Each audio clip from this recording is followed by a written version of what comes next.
अभी जो आयरन है यानी इसके साथ एक बॉन्ड बना लेगा, इस हाइड्रोजन हट जाएगा और इसके साथ एक बॉन्ड बना लेगा। और यहाँ पे नाइट्रोजन, ये डबल बॉन्ड दिख रहा है ना आप लोगों को, ये क्या करेगा, इस बॉन्ड के दोनों इलेक्ट्रॉन इस आयरन को दे देगा। और ये क्या करेगा, ये जो डबल बॉन्ड दिख रहा है ये नाइट्रोजन, इस डबल बॉन्ड के दोनों इलेक्ट्रॉन इस नाइट्रोजन को दे देगा। दे दिया। अब एक ट्रिक सीखो, करना क्या है, सभी पे CH3 जोड़ दो। CH3 जोड़ दिया, सभी CH3 जोड़ दिया, CH3 जोड़ दिया और ये CH3 जोड़ दिया सभी स्ट्रक्चर पे। दो स्ट्रक्चर पे हम लोगों को जोड़ना है CH2 CH2 COO minus, CH2 CH2 C double bond O minus. अब दो स्ट्रक्चर पे जोड़ना है CH2 double bond CH2 CH2 double bond CH2।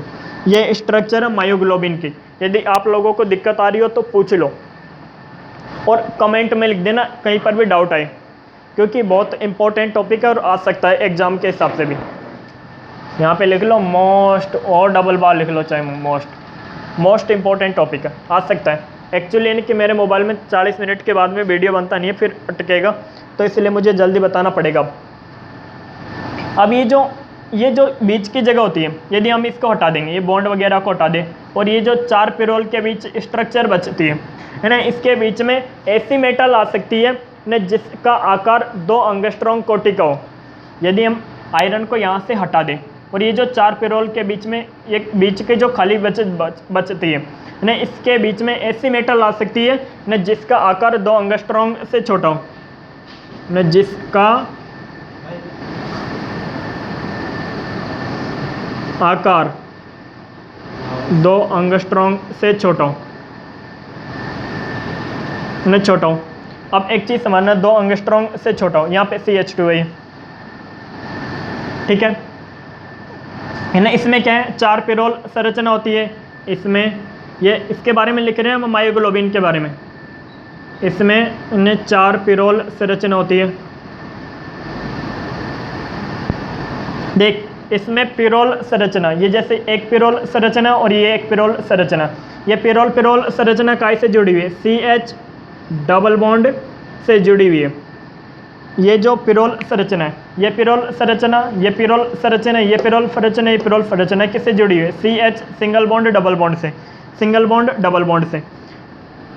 इसमें पिरोल संरचना परस्पर CH डबल बॉन्ड संयुग्मी बंध के द्वारा जुड़ी होती है। इसके बोलते हैं कि जब एक सिंगल बॉन्ड और एक डबल बॉन्ड हो तो इससे बोलते हैं संयुग्मी बंध, कॉन्जुगेट बॉन्ड। क्या बोलते हैं, संयुग्मी बंध। इसमें 4 पिरोल संरचना परस्पर संयुग्मी बंध, फिर कोष्टक में ये लिखना, के द्वारा जुड़ी रहती है, के द्वारा जुड़ी होती है, यानी के द्वारा जुड़ी रहती है, ठीक है। अब एक चीज़ समझना, मायोग्लोबिन के वाली स्ट्रक्चर आप लोगों को समझ में आ गई, मायोग्लोबिन के वाली स्ट्रक्चर आप लोगों को समझ में आ गई, ठीक है। अब अपना मायोग्लोबिन, ओ सॉरी दोस्तों, सॉरी, अबे यार, भाइयों गलत हो गया। ये जो स्ट्रक्चर है ये मायोग्लोबिन की नहीं है साथियों, पूरा कबाड़ा हो गया रे यार। नहीं, ये स्ट्रक्चर मायोग्लोबिन की थोड़ी है, ये स्ट्रक्चर तो मायोग्लोबिन की नहीं है, ठीक है। एक मिनट रुक जाओ। मायोग्लोबिन की यही स्ट्रक्चर, इसमें जो आयरन होता है, इसमें आयरन से तो ऑक्सीजन जुड़ा रहता है एक बॉन्ड से, तो और एक बॉन्ड से इसमें ग्लोबिन प्रोटीन जुड़ी रहती है। बस मैं सोच रहा था कहाँ गलत होगी, एक बॉन्ड से ग्लोबिन प्रोटीन जुड़ी रहती है। अब स्ट्रक्चर एक नंबर है, कोई दिक्कत नहीं है।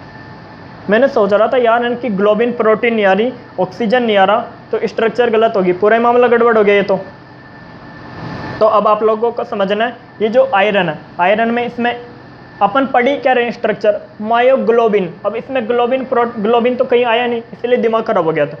तो जो आयरन है, आयरन से एक बॉन्ड से ऑक्सीजन जुड़ा रहता है, ये किसकी संरचना, मायोग्लोबिन की संरचना है, और एक बॉन्ड से ग्लोबिन प्रोटीन जुड़ी रहती है। तो ये किसकी संरचना, मायोग्लोबिन की संरचना है। अब एक चीज़ समझो, मायोग्लोबिन की संरचना। अब जो हीमोग्लोबिन की संरचना होती है, हीमोग्लोबिन में क्या होता है, एक चीज़ समझना, हीमोग्लोबिन की स्ट्रक्चर हम लोगों को दे नहीं रखी, बस बेसिक कॉन्सेप्ट दे रखा है। हीमोग्लोबिन में क्या होता है, मायोग्लोबिन जैसी 4 उप इकाइयाँ होती हैं। ये हीमोग्लोबिन की जो स्ट्रक्चर होती है, इसमें मायोग्लोबिन जैसी 4 उप इकाइयाँ होती हैं। मायोग्लोबिन जैसी 4 उप इकाइयाँ होती हैं, इनमें 4 उप इकाइयाँ होती हैं, ठीक है ना। इसमें जो क्रम होता है हीमोग्लोबिन की संरचना में, हीमोग्लोबिन की संरचना में जो क्रम होता है, इसमें जो क्रम होता है वो मायोग्लोबिन जैसा नहीं होता है। हीमोग्लोबिन की संरचना में क्रम मायोग्लोबिन जैसा नहीं होता है, ठीक है ना। तीसरी चीज़ क्या होती है, इसमें 2 अल्फा संरचना होती है और 2 बीटा संरचना होती है। 2 अल्फा व 2 बीटा संरचना होती है।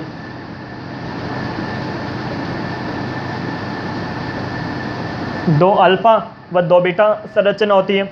जो अल्फा संरचना होती है, अल्फा संरचना में 141 एमिनो अम्ल होते हैं, एमिनो एसिड होते हैं। अल्फा संरचना में 141 एमिनो अम्ल होते हैं और बीटा संरचना में यानी 146 एमिनो अम्ल होते हैं, 146 एमिनो अम्ल होते हैं। और हीमोग्लोबिन का जो अणुभार होता है वो होता है 64,500। देख लो कितनी बड़ी स्ट्रक्चर होगी इसकी। हीमोग्लोबिन का जो अणुभार होता है 64,500 होता है। और इसमें जो मायोग्लोबिन जैसी 4 संरचना होती है हीमोग्लोबिन के अंदर, ठीक है। और इसमें जो क्रम होता है मायोग्लोबिन जैसा नहीं होता। और हीमोग्लोबिन में 2 अल्फा व 2 बीटा संरचना होती है। जो अल्फा संरचना होती है उसमें 141 एमिनो अम्ल होते हैं और बीटा संरचना में 146 एमिनो अम्ल होते हैं, ठीक है। ये हीमोग्लोबिन का ये वाली बात समझ में आ गई। अब जो हीमोग्लोबिन की संरचना होती है, ये तरह जो मायोग्लोबिन इकाइयाँ मिलकर, ये जो मायोग्लोबिन संरचना है, ये मायोग्लोबिन संरचना मिलकर हीमोग्लोबिन की संरचना का निर्माण करती है। मायोग्लोबिन संरचना मिलकर हीमोग्लोबिन की संरचना का निर्माण करती है। जो हीमोग्लोबिन की संरचना होती है इस तरह से होती है, कुंडलीनुमा। हीमोग्लोबिन की जो संरचना होती है इस तरह से होती है, कुंडलीनुमा। तो ये जो मायोग्लोबिन की स्ट्रक्चर है आपस में मिलकर कुंडलीनुमा संरचना का निर्माण कर लेती है। तो ये क्या है, मायोग्लोबिन की संरचना सॉरी हीमोग्लोबिन की संरचना। ये किसकी संरचना, हीमोग्लोबिन की संरचना, ठीक है। अब हम बात कर लेते हैं साइटोक्रोम की संरचना के बारे में। तो हीमोग्लोबिन और मायोग्लोबिन में डिफरेंस समझ में आ गया। अगर वो पूछ ले कि हीमोग्लोबिन और मायोग्लोबिन में क्या समानता है, तो देखो इसमें समानता भी बता सकते हैं हम। जैसे हीमोग्लोबिन व मायोग्लोबिन दोनों की संरचनाओं में आयरन 4 बंधों से, पिरोल संरचनाओं से व 1 बंध से, ऑक्सीजन से व 1 बंध से, ग्लोबिन प्रोटीन से जुड़ा हुआ होता है। हीमोग्लोबिन व मायोग्लोबिन दोनों आपस में, हीमोग्लोबिन व मायोग्लोबिन दोनों की संरचनाओं में आयरन 4 बंधों से, पिरोल संरचनाओं से व 1 बंध से, ऑक्सीजन से व 1 बंध से, ग्लोबिन प्रोटीन से जुड़ा होता है, ठीक है।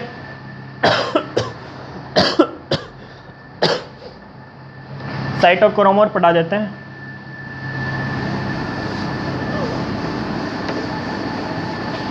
एक बार और समझ में आ जाएगी। अब साइटोक्रोम के स्ट्रक्चर बता देते हैं। बेसिक कॉन्सेप्ट तो आप लोगों को बता दिए। साइटोक्रोम में होता क्या, समझो। वही करना है इसमें।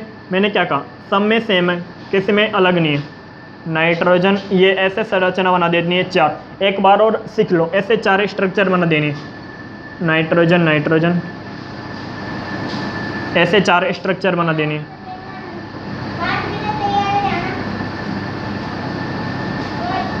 ऐसे 4 स्ट्रक्चर बना देनी, बना दी। इन संरचनाओं को आपस में CH बॉन्ड के द्वारा जोड़ देना है।